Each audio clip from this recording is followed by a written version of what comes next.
Ini osal kita Subraya say manisa Atung kajatong thoma O Christmas salon Ini osal kita Subraya say manisa Atung kajatong thoma O Christmas salon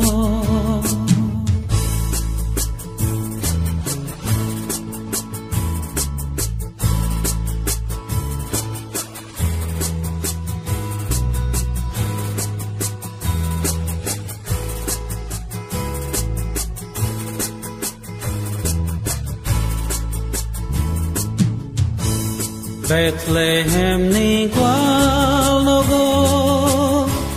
Afsakali mo khalja Burai kuthar merini Yago nai di mo sangja Vai di sung bo thang lai nai Bethlehem ni gwal logo Surai kuthar jisuno Kulumanu sang bono Ini ni osal kita Subraya say manisa Hatung kajatong thoma O Christmas salon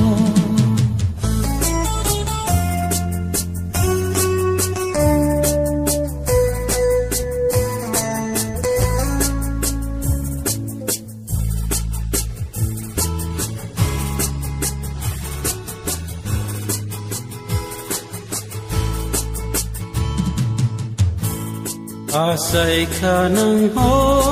hao Bugrani bugrangai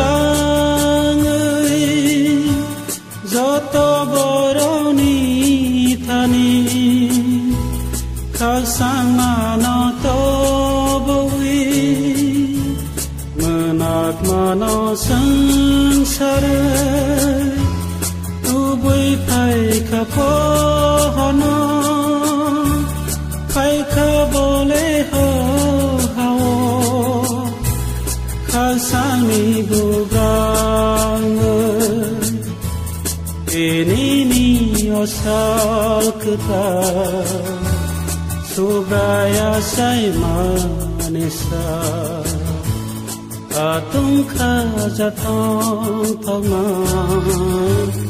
O Christmas salon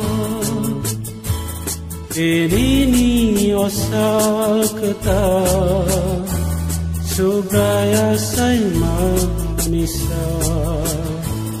Atung kajatong thoma O Christmas salon